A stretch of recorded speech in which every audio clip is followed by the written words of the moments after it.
Olá, tudo bem? Como vai você? Espero que você esteja bem, sempre bem, estudando bastante, aproveitando os conteúdos, fazendo exercício, colocando em ordem aí todo esse conteúdo que nós temos aí, que eu te digo com toda a certeza do mundo. Lá na frente você vai ter um retorno, vai chegar o dia da tua prova, da tua avaliação e você vai ficar de boa. Então, taca aquele pau e estudar aí, que é a melhor coisa que nós temos que fazer. Eu sou Rivaldo Machado, professor de Geografia aqui do SAI Digital. E o que é que nós acabamos encontrando então? Nós acabamos encontrando justamente aí que hoje nós vamos continuar conversando um pouquinho mais a respeito dessas questões relacionadas com movimentos populacionais. Então, migrações, elas são importantes.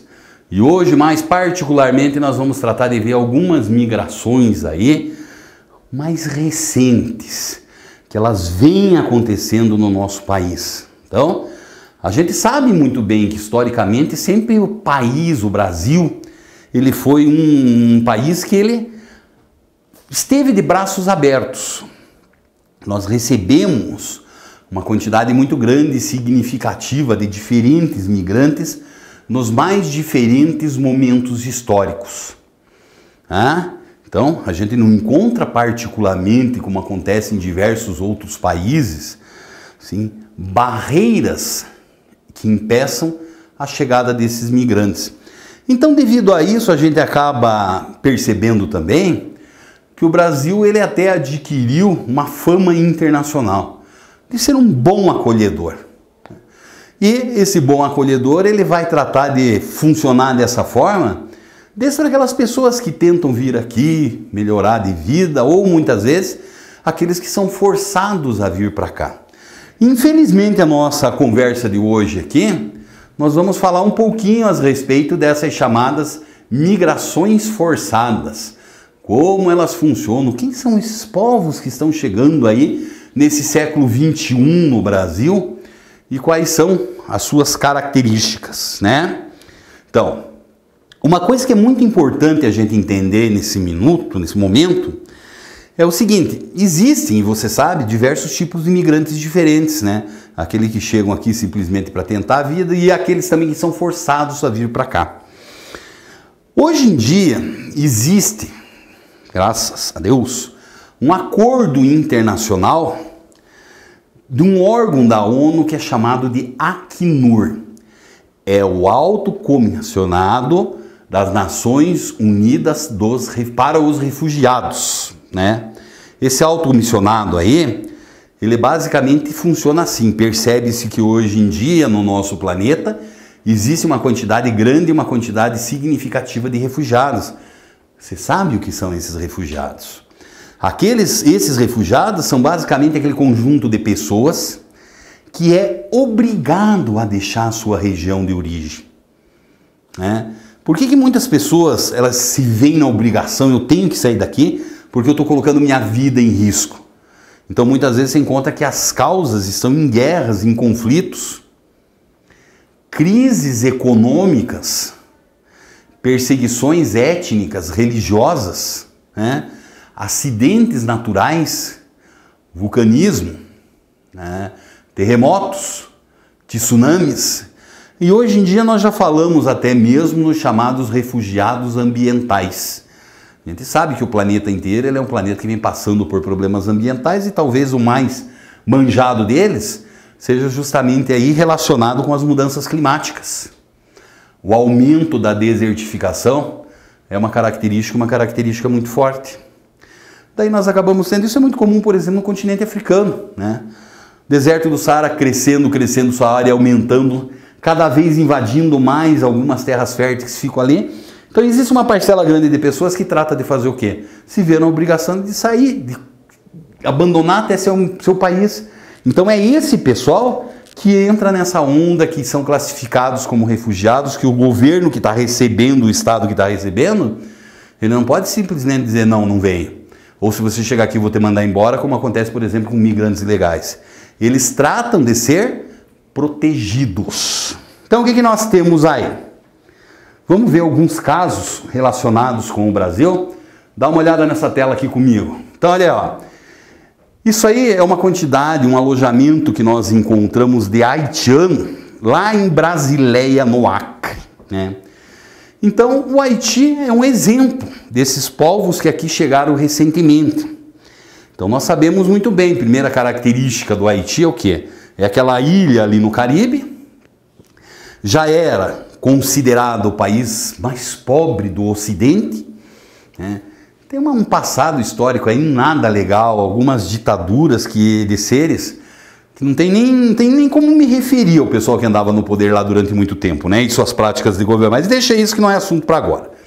O que acaba acontecendo? Então, uma população muito pobre. Além de muito pobre, nós acabamos sendo o quê? Que essa é uma população que passou por um terremoto muito grande. Que basicamente esse terremoto tratou de fazer o quê? Tratou de destruir o país. Se as condições já eram difíceis, elas se transformaram em insuportáveis. Uma parte muito significativa desses haitianos se viram na obrigação de, ir embora. Tentar a vida em outros países. O caminho natural desses haitianos seria, até por conta da proximidade geográfica, eles se dirigirem até os Estados Unidos, que é a maior potência econômica do mundo. Mas, porém, eles sabiam muito bem que os Estados Unidos não é aquele país mais simpático, principalmente para receber esse pessoal que tem origem aí na América Latina. Só que naquele momento que nós tivemos esse desastre natural lá no Haiti, o Brasil, né, nessa primeira década do século XXI, vinha passando por um crescimento estrondoso da nossa economia, né, onde nós tínhamos esse crescimento e uma necessidade principalmente de mão de obra. Então as notícias que lá chegavam é que no Brasil nós tínhamos muito trabalho. Então uma quantidade grande desses haitianos, eles vieram arriscar a vida até o Brasil. Basicamente eles entravam via território boliviano até o estado do Acre, né? E daí a ideia era que a partir do Acre eles se disseminassem para o Brasil à procura desses empregos. Só que basicamente eram levas gigantescas desses migrantes.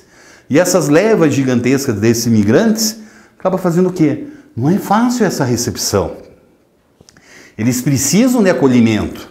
Não quer dizer necessariamente que eles vão chegar nesse país, no caso o Brasil, e eles vão encontrar o trabalho imediato, eles têm dificuldade de idioma, de comunicação. A língua não é a mesma. A dificuldade muitas vezes da qualificação da mão de obra.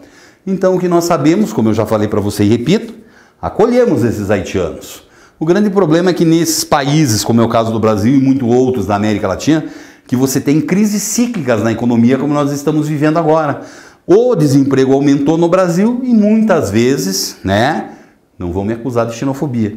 Infelizmente, esses haitianos também agora fazem parte desse grande grupo aí de trabalhadores brasileiros que está desempregado, né? Um outro tipo de imigração que nós temos. Então, olha aqui, ó. Imigrantes bolivianos, lá em um festival deles em São Paulo. Então, nesse mesmo momento que eu acabei de falar para você, esse início do século XXI, essa primeira década, que o Brasil apresentava um crescimento econômico, né? Aquela coisa, os emergentes, agora chegou nossa vez, né? As commodities no mercado internacional com preço muito elevado, o que nós acabamos encontrando? Não podemos nos esquecer. Nós temos muitos vizinhos aqui, paraguaios, chilenos, bolivianos e assim por diante, que eles não foram, por assim dizer, brindados com esse mesmo crescimento econômico que passou o Brasil nesse início de século. Então o que acaba acontecendo? Ainda nesses países aqui, nos nossos vizinhos, nós temos uma parcela muito grande, muito significativa da nossa população, que ela vai tratar de ser o quê? É uma população que está vivendo abaixo da linha da pobreza, com uma renda muito pequena. Esses países, eles não possuem uma atividade industrial. Ainda a agricultura, e principalmente a agricultura de subsistência, é uma marca muito forte da sua economia. Então o que acabava acontecendo aqui com nossos vizinhos andinos, vamos nos referir a eles dessa forma, eles acabavam apresentando o quê? Ou acabavam vendo o quê? Vendo justamente aqui no Brasil uma saída. Então, parte deles existe uma facilidade para entrar no território brasileiro. Nós não nos preocupamos com isso. E eles vêm se dirigindo justamente ao Brasil aí. Cidade de São Paulo, a indústria da confecção, absorve essa mão de obra, porque é uma mão de obra muito barata que chega até nós. Tá? O que nós encontramos aqui também? Olha lá, ó. Venezuelanos. Os venezuelanos, que são nossos vizinhos ao norte aqui do Brasil, ali na fronteira da Amazônia, né? Nós acabamos sendo o quê? Eles também recentemente chegaram em grandes levas no Brasil. Uma fronteira aberta. E ficou assim durante muito tempo. Você pega lá, por exemplo, no ano de 2015, pouco mais de 1.000 venezuelanos chegaram no Brasil aí. E esses números eles foram crescendo, crescendo, crescendo, como você pode acompanhar, né? Uma leva gigantesca desses venezuelanos. Por que é que esses venezuelanos foram chegando em grande quantidade? É assim, a gente não deve esquecer. Venezuela é um país de riquezas naturais, principalmente do petróleo, que é uma coisa assustadora, é a maior reserva do planeta, né?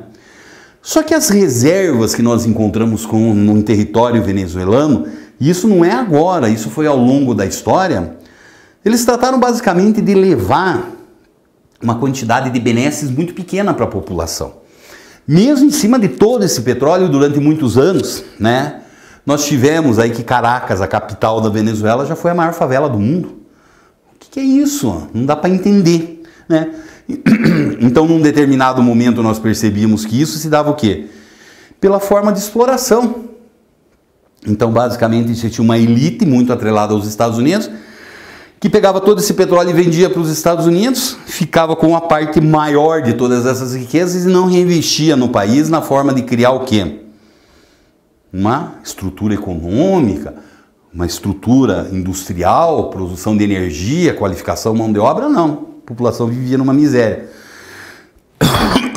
Peço desculpa. Nessa chegada do século XXI, o que é que nós encontramos? Houveram mudanças.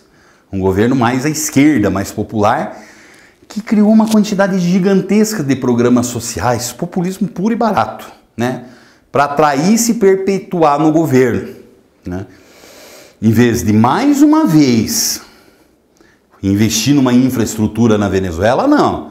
Eles partiram para investimento em programas sociais. Acabou acontecendo que tudo ia muito bem, muito legal. Só que a partir aí de 2008, 2009, 2010, o preço do petróleo ele começa a despencar no mercado internacional assustadoramente. Então aquele mar de dinheiro que os bolivianos esperavam receber, o governo boliviano esperava receber, ele murchou, ele não veio. Como é que você mantém essa grande quantidade desses programas sociais?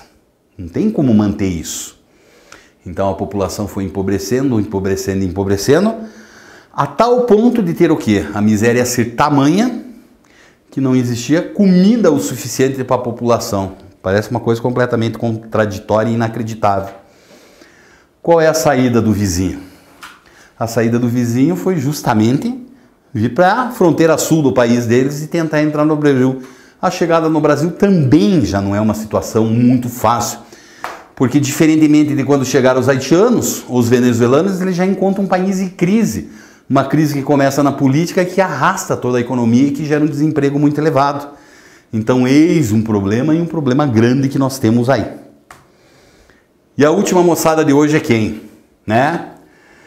Cena difícil. Prédio destruído na Síria devido ao atentado por meio de bomba em 2012. A Síria também é outro país lá na Ásia, no Oriente Médio, que ele apresenta dificuldades muito grandes, né? Nós tivemos todo um movimento político que aconteceu a partir do norte da África, que chegou na Síria, conhecido como Primavera Árabe, né? Onde foram derrubando diversos governos, que eram governos corruptos, quase que ditatoriais, até que em um determinado momento eles chegaram na Síria. A chegada dessa Primavera Árabe na Síria foi um pouquinho diferente do que aconteceu nos diversos outros países. Por quê? Porque ao contrário do que aconteceu em muitos outros países que o governo acabaram abandonando, fugindo, sendo retirados do poder, na Síria nós tivemos o quê? O governo respondeu, criou uma guerra civil e parte da população foi expulsa. E muitos desses sírios acabaram chegando no Brasil, né? Até porque, historicamente, a notícia que se tem lá, e eles foram sempre muito bem recebidos aqui, e nós sabemos que uma parcela significativa desses sírios aí ajudaram a formação da nossa população. Tudo bem? Tudo legal? Então tá bom. Grande abraço para você.